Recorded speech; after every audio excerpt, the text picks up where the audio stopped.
Hello viewers, in this video I'm going to talk about puppets of India and its various forms. Ancient Hindu philosophers have paid the greatest tribute to the puppeteers.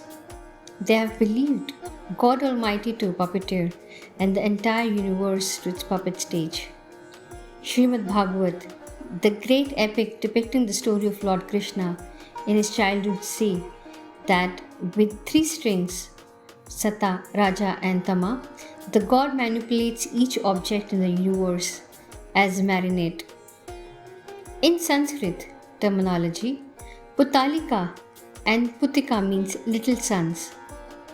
The root of the puppet is derived from the Latin word pupa, that means a doll. India is said to be the home of puppets, but it is yet to awaken to its unlimited possibilities.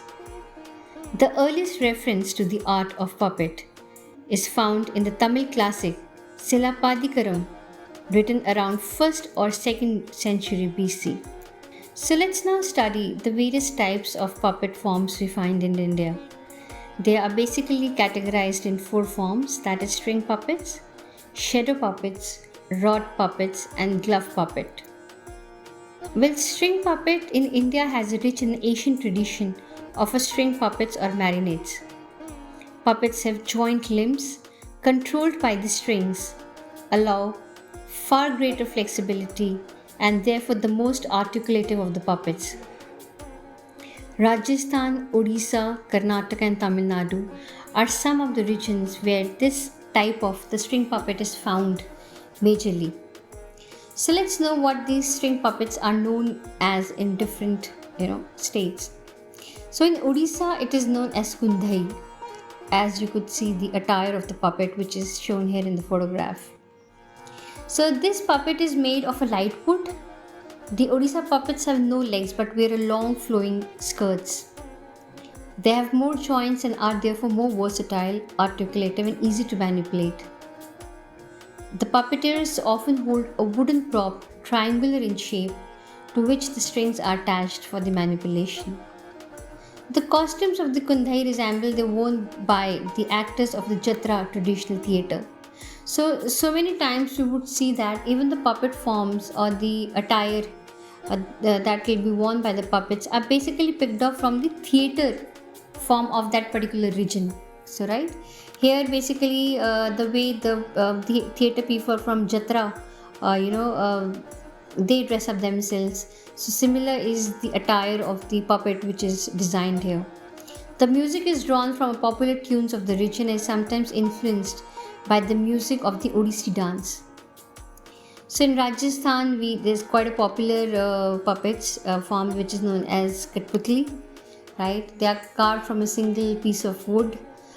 These dolls are basically larger as compared to the other puppet forms. और हमने बहुत बार देखा कि there are also people use these Kathputlis into their home for decorations also.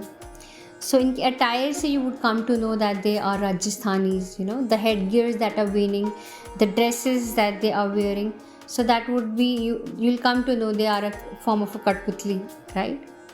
So basically Kathputli is accompanied by a highly dramatized version of the regional music, right? Oval faces, large eyes, arched eyebrows and large lips are some of the distinct facial features of these string puppets. These puppets wear long trailing skirts and do not have legs. Puppeteers often manipulate them with 2 or 5 strings which are normally tied to their fingers, right? And not to the prop, unlike the Kundhai that we have studied, jahan par it is tied to a triangular shape. So the next form is Bommalattam from Karnataka, right? As you could see that, you could here clearly see the puppeteers basically, making use of the props to work onto the puppets. So these characters that you could see here, they are designed like the characters of Yakshagana, again the traditional theatre of the Karnataka, right? So these puppets are manipulated by 5 to 7 strings tied to a prop.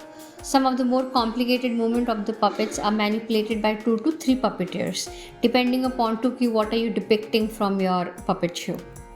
So episodes in Bommalattam usually based on the prasangas of the Yakshagana plays, right? and the music that accompanies is dramatized and beautifully blended folk and classical elements. And to study the theatres, there is another video which will talk about it.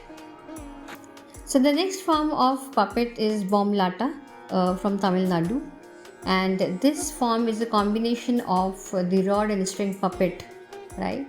As seen in the photograph also, the manipulation is done with an iron ring which is worn by a puppeteer like a crown on the head, right?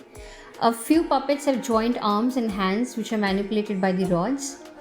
So these type of puppets are basically the largest, heaviest and the most articulative of all the forms.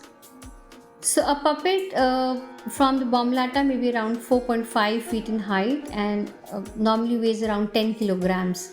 This theatrical and the puppetry form is basically divided into 4 parts, that is Vinayak, Puja, Komali, Amantham and Hussain Kanatam.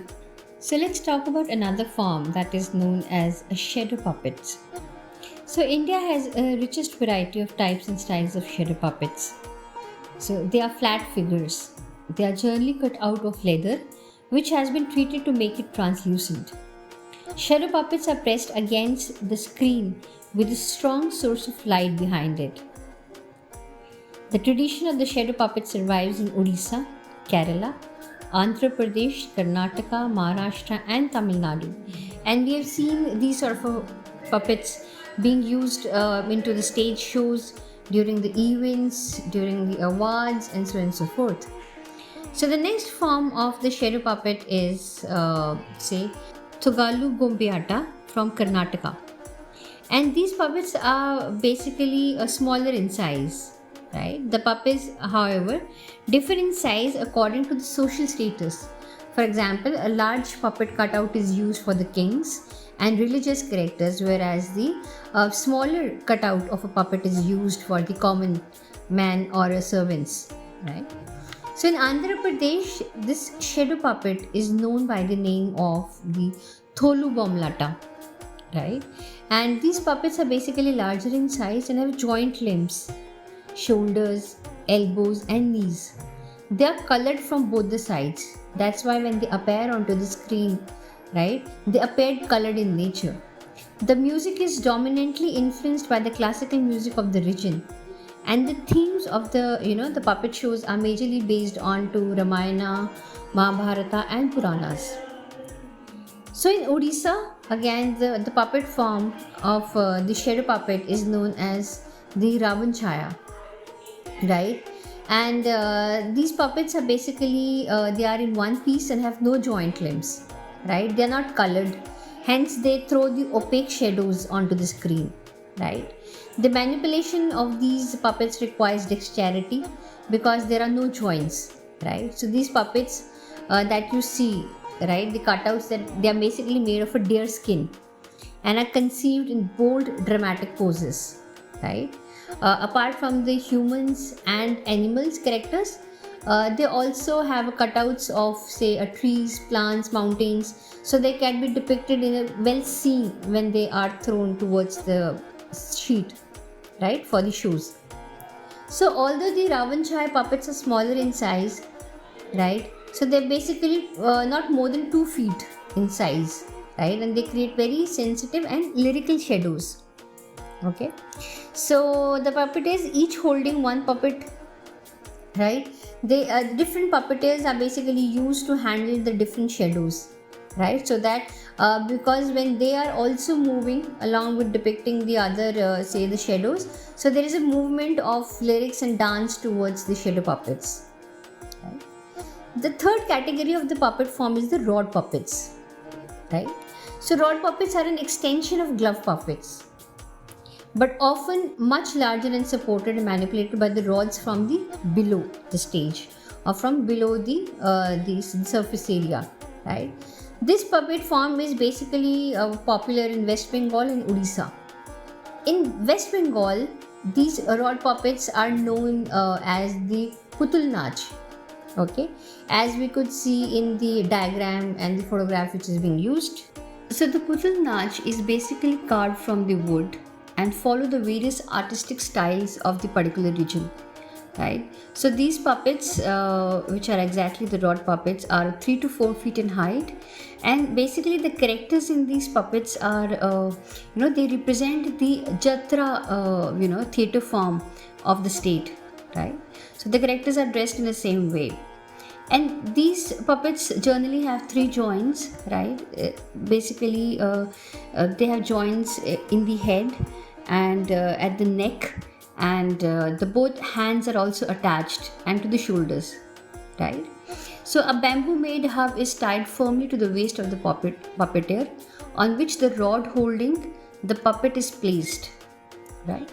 So again, the rod puppet in Bihar is known as Yampuri, right? And these puppets are also made of wood, and as you can see in the image used. So unlike the traditional rod puppet of West Bengal and Orissa, these basically puppets are one piece and have no joints, right? Unlike the Putul Nautch we have studied with West Bengal. So these puppets have no joints, and the manipulation is different from the other rod puppets and requires great dexterity. And the last form we are going to study is the glove puppet, right? We have seen this glove puppet, or often called as sleeve puppet, or a hand puppet, or a palm puppet. So they are basically worn in the hands, right? And through the voice modulations, right? So the person who's using or presenting this glove puppet basically brings up a voice from his epiglottis, right? So the head is made of either a paper mache or a cloth or a wood, and with the hands they generally show the character image, saying something or the other, with the flowing skirt. The rest of the arm is covered with it. So the manipulation technique is simple. The movements are controlled by the human hand, right? And with the fingers that are basically inserted towards showing the ear, or they are shown towards the say the face or the eyes of the character. So they are worked that ways, right? With the help of these fingers, the glove puppets comes alive. The tradition of glove puppet in India is popular in Uttar Pradesh, Orissa, West Bengal and Kerala. In Uttar Pradesh, the glove puppets usually represent the social themes, whereas in Orissa, such plays are based onto the stories of Radha and Krishna. So in Orissa, the puppeteer plays on dholak with one hand and manipulates the puppet with the other hand, right? The delivery of the dialogues, the movement of the puppet and the beat of the dholak are well synchronized and create a dramatic atmosphere. So these were the kinds of the puppets that are generally used in India, and they still form a very strong traditional forms of media in India. So thanks for watching the video, and don't forget to subscribe to the channel. Thank you.